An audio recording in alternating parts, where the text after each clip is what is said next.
So you can see I'm back kind of building my box. I have these slabs laid out in that cross pattern. I have all of the sides that I need to bevel cut.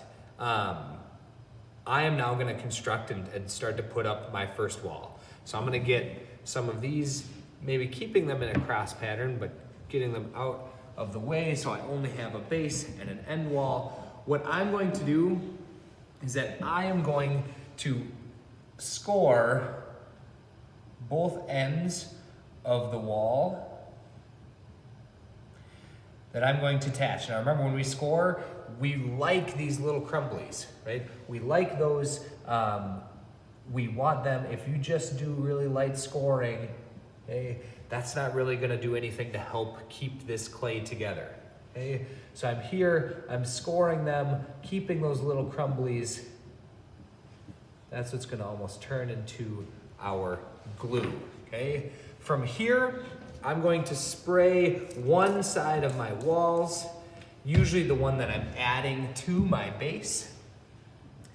I'm gonna come here and I'm gonna put those two 45-degree angles together, and I'm gonna kind of work this wall down in towards the base, okay? Thinking about those score marks are like zippers, right? And when we push down and put pressure and work them in together, we are just doing even more to help that bond between the wall and the base, okay?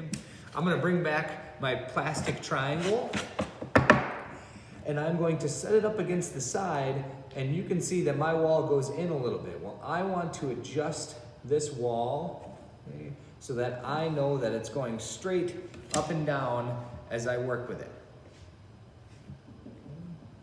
My last thing that I need to do is this little seam here.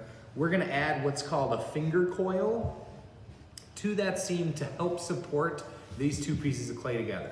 So I have a small piece of clay that I wedged.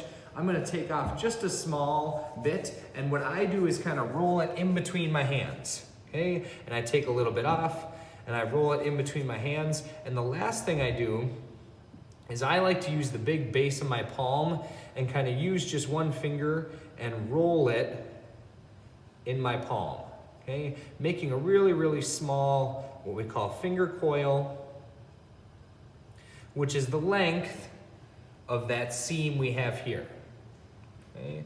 Now, whenever we add clay to clay, I can't just put this finger coil in there. I need to come back. I'm going to take my scoring tool and I'm going to carefully score that finger coil. I'm gonna come in here and I'm going to score that edge, that seam inside there. I'm gonna add water to my finger coil and I'm gonna put it into that seam. Once I have that finger coil in that seam, I'm gonna be grabbing one more tool, and that's a green sculpting tool, okay? And what I do is I take half of this little finger coil and I smooth it down towards the base. And I take the other half and I smooth it up towards the wall, knowing now that I have a pretty secure wall that's attached to the base.